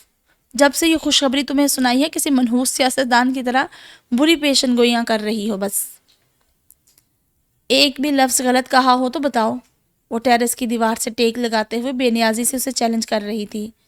ملاحہ کا دل لمحہ بھر کو افسردہ ہوا، پھر اس کی نظر ریلنگ سے گزرتے ہوئے نیچے پورچ کی طرف اٹھی تو وہ فرزین کا بازو گھسیٹ کر اسے ریلنگ کی طرف لائی۔ نیچے کبیر خان کی گاڑی آ کر کھڑی ہوئی تھی۔ وہ گاڑی سے اتر کر اب واچ مین سے کوئی بات کر رہا تھا۔ بلو جینز اور گرے بلیک ٹی شرٹ میں ملبوس، سن گلاسز بالوں پر اٹکائے، اونچا لمبا اور خوش شکل خان بلا شبہ خوبصورت مردوں میں شمار ہوتا تھا، اور سب سے بڑھ کر اس کی طبیعت کا دھیما پن۔ دیکھو اسے اور بتاؤ کیا غلط ہے میرا اس کی محبت میں مبتلا ہو جانا؟ وہ پرشوق نظروں سے کبیر خان کو دیکھتے ہوئے بہت جذب سے پوچھ رہی تھی۔ کبیر خان اب اندر کی طرف آ رہا تھا، سن گلاسز اتارتے ہوئے ٹیرس کی طرف سے خود پر جمی دو محبت بھری آنکھوں کی چمک اس نے ایک اچھڑتی نظر میں ہی پا لی تھی، مگر ایک بلا ارادہ اٹھنے والی نظر کے بعد وہ فوراً نظر جھکا کر لمبے ڈگ برتا اندر چلا گیا تھا۔ تمتماتے چہرے اور چمکتی آنکھوں کے ساتھ ملاحہ نے فرزین کی طرف دیکھا، جیسے کہہ رہی ہو اب بتاؤ۔ وہ بہت اچھا ہے ملی، مگر کہاں لکھا ہے کہ اچھے لوگوں کو تباہ و برباد کر دیا جائے؟ فرزین نے بڑے تحمل سے طنز کیا تھا۔ تباہ کیوں؟ ملاحہ نے اسے ذرا سا گھورا، پھر مسکرا کر دونوں بازو دائیں بائیں پھیلاتی آنکھیں بند کیے گھوم سی گئی۔ محبت تو بنا دیتی ہے، سنوار دیتی ہے اور خوبصورت بنا دیتی ہے زندگی کو، انسانوں کو۔ جی بالفرض انسان زندہ بچے تو۔ فرزین کا لقمہ کڑوے کریلے جیسا تھا۔ ملاحہ نے آنکھیں کھولی اور خشمگی انداز میں اسے گھورا۔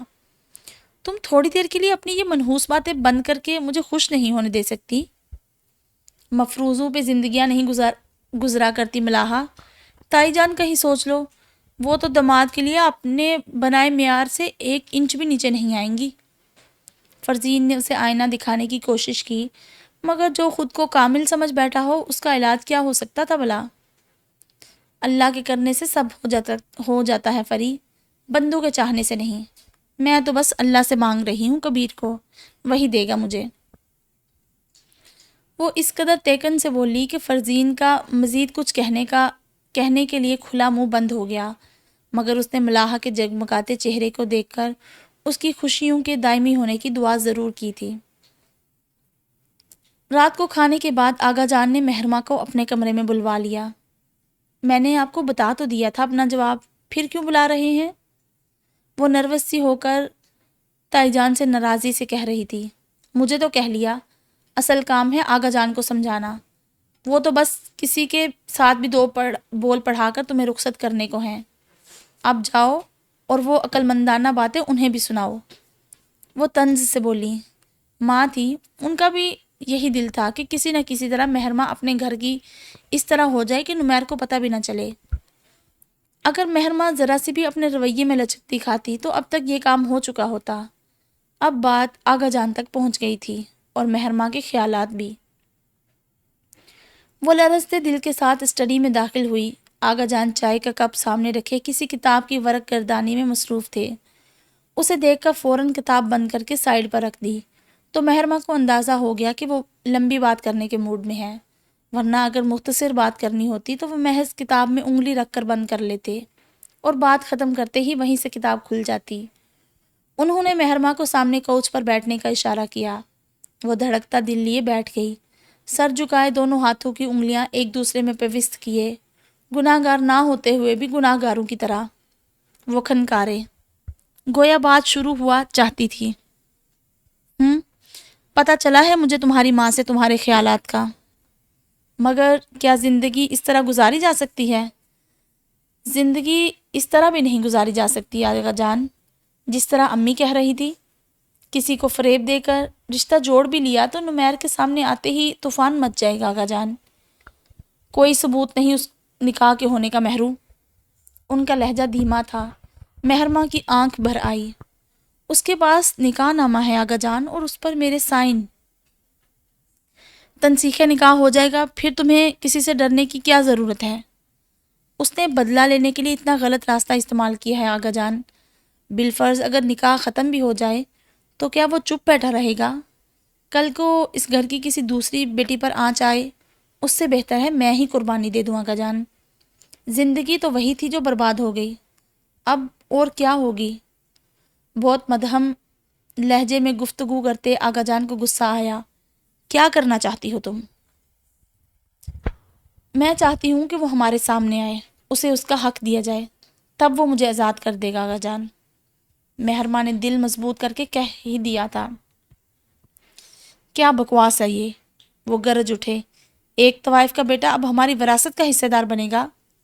وہ وقار افندی کا بھی بیٹا ہے آغا جان، اور نسلیں بیٹوں سے چلا کرتی ہیں، ان کی بیویوں سے نہیں۔ اندر سے خوف زدہ ہوتے ہوئے بھی مہرماں نے ہمت کر کے کہہ ہی دیا۔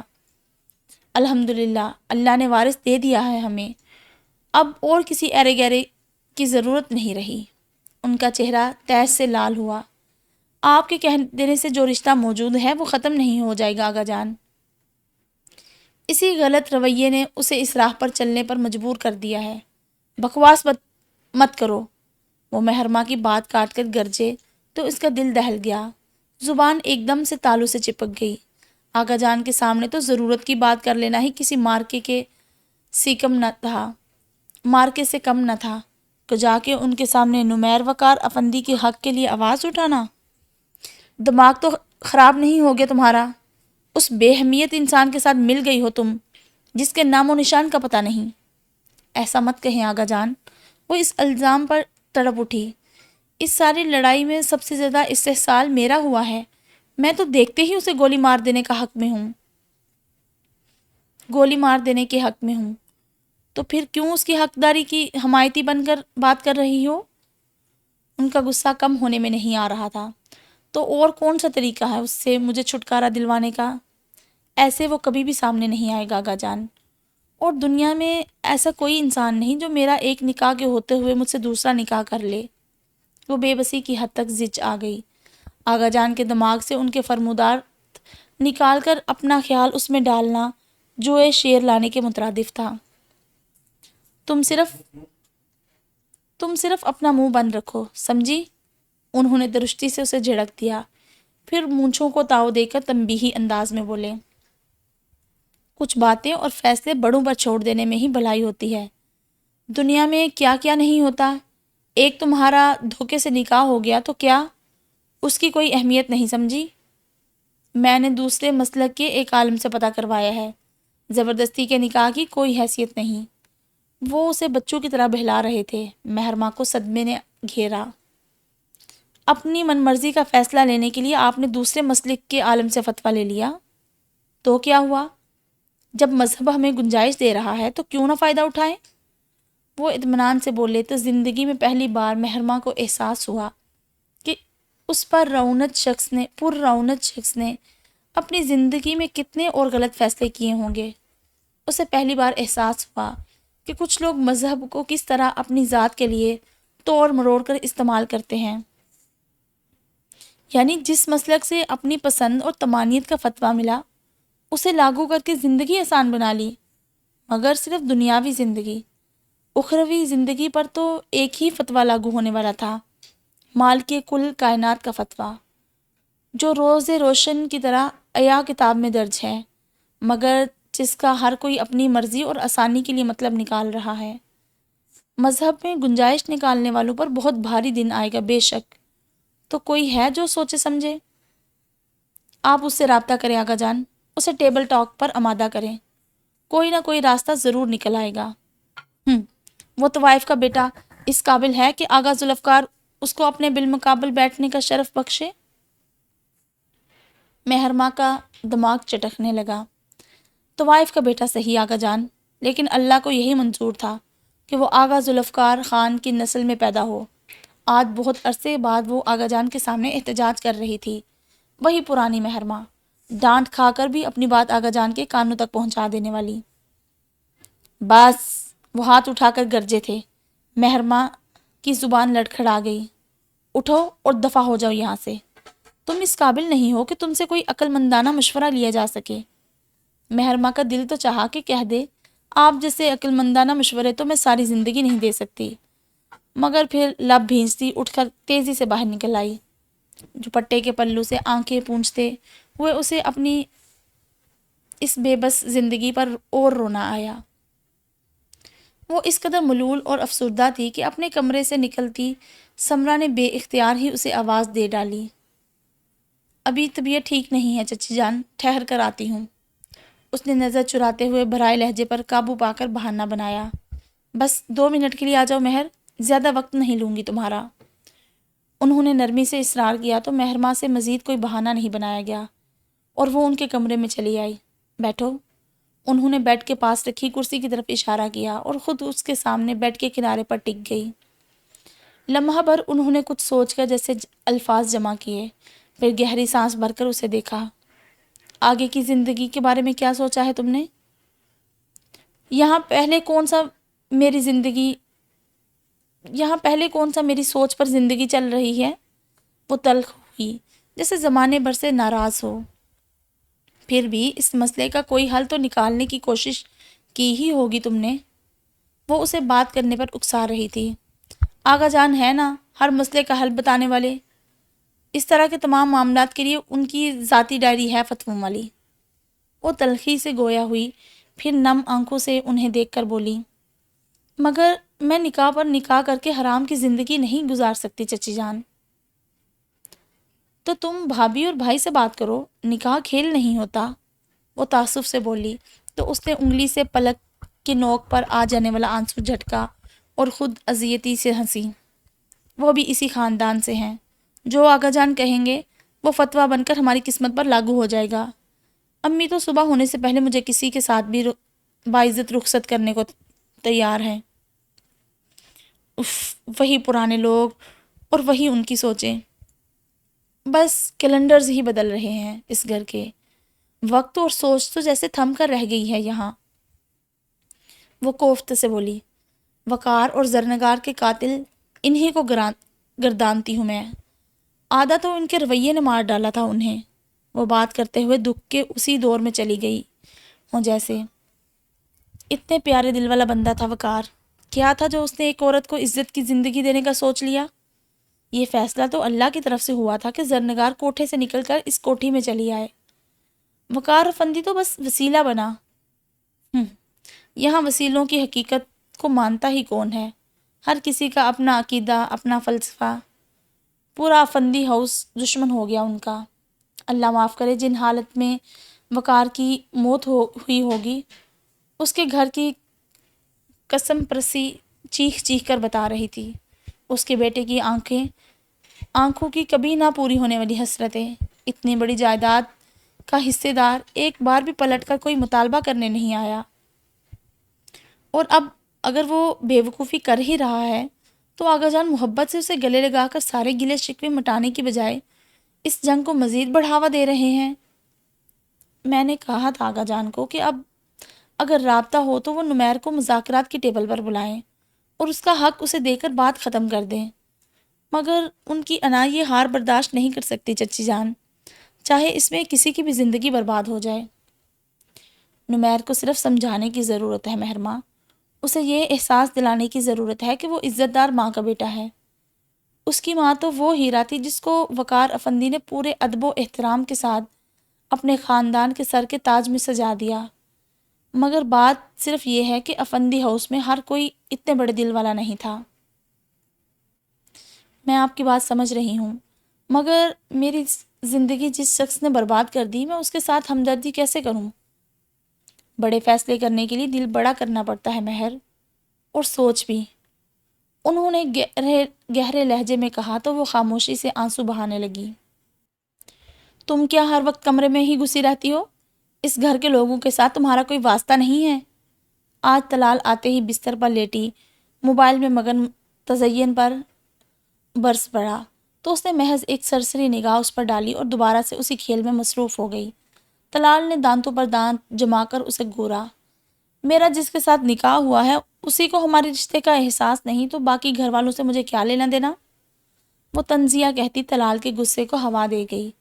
اس نے آگے بڑھ کر تزئین کے ہاتھ سے موبائل چھینا اور بیڈ پر پٹخ دیا۔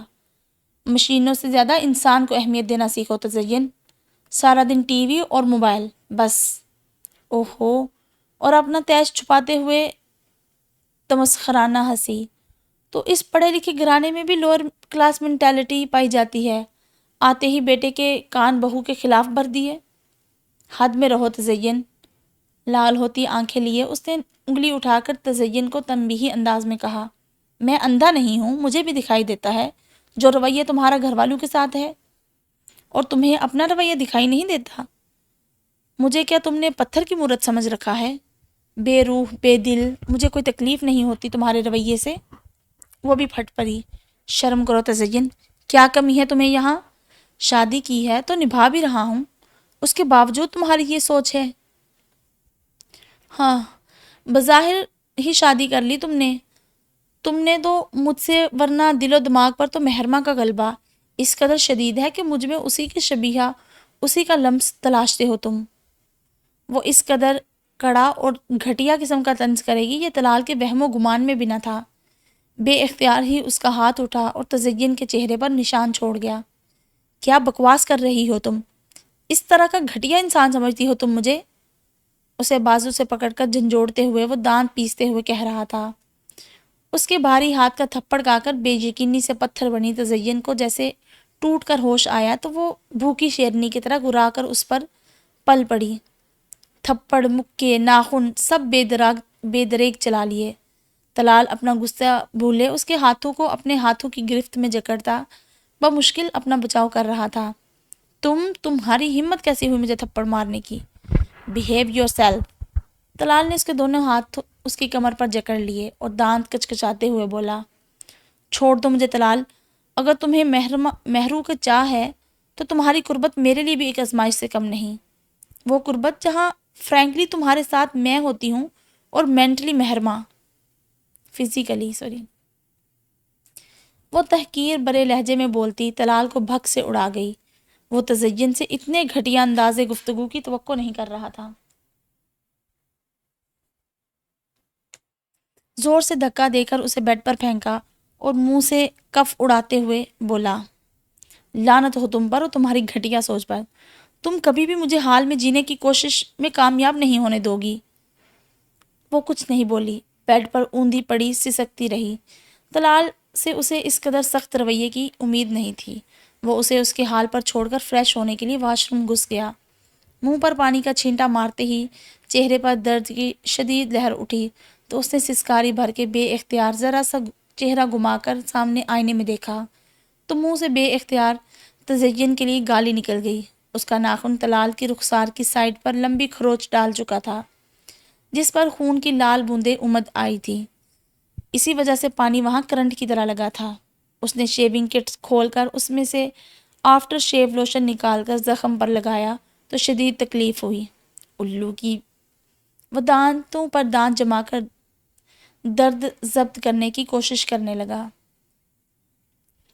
آغا جان نے مبین افندی کو مہرماں کا رشتہ ڈھونڈنے اور اسے انتہائی رازداری کے ساتھ رخصت کرنے کا آرڈر دے دیا تھا۔ اب شریعت جو بھی کہے اور مسئلے کوئی بھی فتویٰ دے، آغا جان کی بلا سے۔ مبین صاحب سر تھام کر بیٹھ گئے، مگر صدیقہ بیگم کے دل میں ٹھنڈک پڑ گئی۔ اچھا ہے نا، اس بغیرت انسان کو بھی پتہ چلے جو عزت دار گھرانے میں زبردستی گھسنے کی کوشش کر رہا ہے۔ وہ نمیر کو شکست دے کر خوش تھی۔ عزت ایسے نہیں ملا کرتی چھین جھپٹ کر۔ مہرماں کو پتہ چلا تو وہ ساکت رہ گئی، پھر پھٹ پڑی۔ دماغ خراب ہو گیا ہے سب کا۔ میں نے بتا دیا تھا آغا جان کو کہ میں کسی طور پر یہ شادی نہیں کروں گی۔ تو بلا لو اسی بے نام و نشان کو، اسی کے ساتھ رخصت کر دوں تمہیں۔ صدیقہ بیگم بد زبان تو اول درجے کی تھی، اب بھی بیٹی کے جذبات و احساسات کا خیال کیے بنا بولی تو وہ جیسے حواس کھو کر چلائی۔ ہاں صحیح کہہ رہی ہیں آپ، ذلت کے اس گھڑے میں گرنے سے بہتر ہے میں اسی کے ساتھ رخصت ہو جاؤں۔ حلال کا رشتہ تو ہوگا نا۔ ضبط کرتے ہوئے بھی اس کی آواز بھر آ گئی۔ تب تائی جان کو اپنی غلط گوئی کا احساس ہوا۔ وہ کون سا مرضی سے اپنا نصیب لکھوا کر لائی تھی جو اسے طنز کا نشانہ بنایا جاتا؟ مہرو میری بچی، بات کو سمجھنے کی کوشش کرو۔ کس کس کو زبردستی کے اس نکاح کی کہانی سناؤ گی؟ اگر وہ کمینہ ساری عمر کے لیے روپوش رہا تو کیا اسی کے نام پر زندگی گزار دو گی؟ وہ بے بسی سے بولی۔ چند دن، صرف چند دن صبر کر لیں آپ لوگ، کوئی نہ کوئی راستہ ضرور نکل آئے گا۔ میں خود اس سے بات کروں گی، ڈائیورس مانگوں گی۔ اس نے ظلم سہا ہے امی، وہ رحم کی اہمیت سے لازمی واقف ہوگا۔ مہرماں نے منت کرتے ہوئے تیکن سے کہا، اتنا ہی رحم کرنے والا ہوتا تو زبردستی کے نکاح کے وقت تمہاری التجائیں سن لیتا۔ وہ بدمزہ سی ہو کر بولی۔ اس نے آپ لوگوں سے انتقام لینا تھا، وہ لے چکا۔ اگر واقعی گندا خون ہوتا اس کی رگوں میں تو مجھے صحیح سلامت واپس نہ چھوڑ کر جاتا امی، اس رشتے کا فائدہ اٹھانے کی کوشش کرتا۔ وہ ان سے نظریں ملائے بنا بولی، تو اب بھی کون سا اچھا کیا ہے اس نے ہمارے ساتھ؟ ابھی تک رشتہ دار ہزار سوال کرتے ہیں، تمہارا رشتہ کیوں نہیں ہوا اور اسی لڑکے کو تزین کا رشتہ کیوں دے دیا؟ لوگوں کا تو کام ہی دوسروں پر باتیں بنانا ہوتا ہے امی، آپ مہربانی کریں آغا جان کو منائیں، میں کسی طور پر یہ شادی نہیں کروں گی۔ مہربان نے بات ختم کر دی، مگر یہ بات ختم ہونے کی بجائے صحیح معنوں میں اب شروع ہوئی تھی۔ آغا جان کے ملنے جلنے والوں میں سے 2-3 رشتے نکل آئے مہرماں کے لیے۔ اس رات مہرماں نے شکر ادا کیا کہ نمیر کی کال آ گئی۔ کہاں تھے تم؟ تمہیں اندازہ ہے کہ کسی کی جان سولی پر لٹکا رکھی ہے تم نے؟ وہ کال اٹینڈ کرتے ہی اس پر الٹ پڑی۔ ارے، وہ جیسے خوشگوار حیرت میں گرا۔ مجھے پتا ہوتا کہ مسز نمیر افندی کو یہ جدائی سولی پر چڑھنے کے مترادف لگ رہی ہے تو روزانہ نائٹ پیکج پر ساری رات بات کرتا۔ وہ ہلکا سا ہنسا۔ نمیر، پلیز فار گاڈ سیک، میری زندگی تباہ کر رہے ہو تم۔ آغا جان کو تمہارے اس اقدام سے کیا نقصان ہوا بھلا؟ تباہی کے دہانے پر تو میں آن کھڑی ہوئی ہوں۔ اب پتہ چلا کس قدر بے حس انسان بستے ہیں تمہارے افندی ہاؤس میں؟ وہ تلخ ہوا تھا۔ تو تم تو ان میں سے نہیں تھے۔ سمرا چچی اتنی تعریفیں کرتی ہیں تمہاری امی کی، پھر تم نے اتنی بے حسی کیوں دکھائی؟ مہرماں کا طنزیہ حملہ اس قدر اچانک تھا کہ لمحے بھر کو دوسری طرف خاموشی چھا گئی۔ غصے میں انسان بہت سے غلط قدم بھی اٹھا لیتا ہے۔ قدرے توقف کے بعد وہ مدھم لہجے میں بولا تو مہرماں کو لگا جیسے شکار قابو میں آ گیا ہو۔ اپنی غلطی کو سدھار لینا انسانیت کی دلیل ہے نمیر، تم کفارہ ادا کر سکتے ہو اس غلطی کا۔ وہ جال بچھاتے ہوئے بڑی ہوشیاری سے اسے راہ پر لاتے ہوئے بولی، ہاں تو بتاؤ کب لاؤں بارات؟ جواباً اس نے اس قدر برجستگی سے پوچھا کہ مہرماں بھگ سے اڑی۔ اس سے اچھا کفارہ اور کیا ادا ہوگا؟ وہ اپنی عقل مندی پر گویا سر دھن رہا تھا۔ دماغ تو ٹھیک ہے تمہارا؟ وہ گرائی۔ ہاں ہاں ہاں، مہرماں افندی، مصنوعیت کا لبادہ اوڑھ کر مجھے ٹریپ کرنے کی کوشش مت کرو. بیوقوف نہیں ہوں میں. تمہارے لب و لہجے کے اتار چڑھاؤ سے جان لیتا ہوں کہ کس ٹون میں بات کر رہی ہے. وہ اس کے بیوقوف بن جانے پر ہز اٹھا رہا تھا. مجھ سے اچھا سلوک کیا ہوتا تو میں تمہیں سب کے سامنے سپورٹ کرتی نمیر. تم انتہا پر اترنے سے پہلے ایک بار تو مجھ سے بات کرتے. میں تمہارے حق کے لیے آواز اٹھاتی. مجھے پتا ہے کہ اندر سے تم ایک اچھے انسان ہو. آغا جان کو تمہارا حق ادا کرنا چاہیے. چلو اس گھر میں مجھے بھی سپورٹ کرنے والا کوئی تو ہوا. وہ خوش دلی سے کہہ کر ذرا دیر کو رکا، پھر مدھم لہجے میں اضافہ کیا. مگر ایک بات یاد رکھنا مہرماں، میرے اس حق میں اب تم بھی شامل ہو. Shut up you stupid. وہ جو غور سے اس کو سن رہی تھی اس کی بات کا مطلب سمجھ کر بے اختیار ہی گرا اٹھی تو وہ ہنستا ہی چلا گیا. بس یہ ہے تمہاری حقیقت. وہ سنجیدہ ہوا تھا. مجھے نفرت ہے دوگلے پن سے مہرماں. تم کیا سمجھتی ہو میں اپنے لیے تمہارے دل میں بھرے زہر سے واقف نہیں ہوں؟ مجھے دھوکہ دینے کی کوشش مت کرو، اور نہ ہی میں ان شوگر کوٹڈ لفظوں سے متاثر ہونے والا ہوں. تو پھر تم جہنم میں جاؤ. غصے سے بے قابو ہو کر کہتے ہوئے مہرماں نے کال اینڈ کر دی. غصے اور ٹینشن کے مارے سر میں درد شروع ہو گیا. وہ سر تھام کر بیٹھ گئی.